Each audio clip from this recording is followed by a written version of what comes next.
Approximately 20 million people are currently infected with HPV.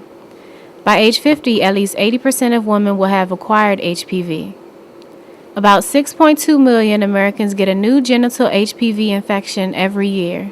I spoke with a senior here at School Without Walls, Rebecca Jones, to see exactly what she knew about HPV. It affects me because if I did get the virus, it could possibly lead to cervical cancer, and I don't want that. When I asked if HPV was taught about at her school, here's what she had to say. Not necessarily. I feel like it's one of the newer viruses going around, and they don't really mention it as much as HIV or AIDS or other STDs that are out there. There are over 100 types of HPV, but there are 4 types that can cause genital warts or different kinds of cancers, in which people are not well informed about. My name is Deanna Bruce, and I'm the Director of Health and Wellness for DCPS, which includes immunizations as well as the school nurse program and our health and physical education program, our social workers, broad range of health and wellness programs that we provide to our schools. At least half of all women in the United States will contract HPV during their lifetime. However, the most important thing that you can do is go to the doctor every year. Go to your gynecologist every year. Make sure you're getting your checkups, because in addition to HPV, all sorts of other things can be discovered. But directly related to HPV, that pap test is very important. I know lots of girls can be a little intimidated by the pap test. You know, woof, that's a lot.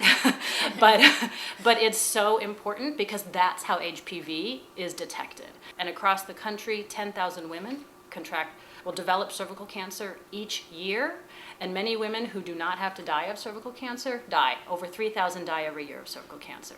If those women had had their annual GYN exams and had received pap tests as often as their doctor had asked them to, they wouldn't have died.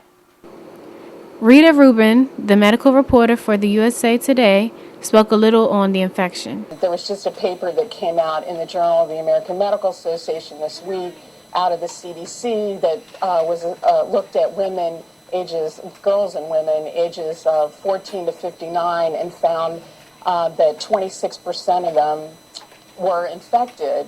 So one thing that we've learned is that while a teacher can teach about throwing and catching, and they can talk about oral health, it's a lot harder for many people to talk about human sexuality.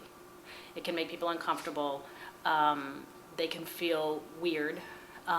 They may feel like they don't have all the information. They don't know how to teach it in an age-appropriate way. They have all of their adult sort of baggage that we carry around with us, and they don't know how to sort of leave that at the door and sort of give the students the information that they need and build their skills, refusal skills, smart decision-making skills, all the skills that young people need to be able to make smart choices about sexuality, now and for the rest of their lives. So what we've done a lot of professional development on is sort of sensitivity around the topic, getting more comfortable around the topic, doing some skill building with our teachers. Like, we actually teach our teachers how to teach their students how to put on condoms.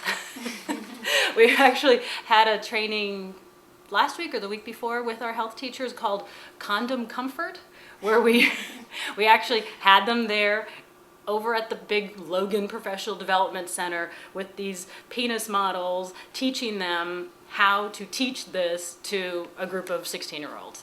And so that's, helping them be more comfortable with that sort of teaching that content. They're good teachers, they know how to teach, but it's hard to teach that subject. And so just, giving them skills so that they're more comfortable with the subject matter. So that's sort of one of the areas that we've been focusing a lot of our professional development on. It's not so much what is HPV, but how do I teach that? And this has been Breanna Murphy reporting for School Without Walls News.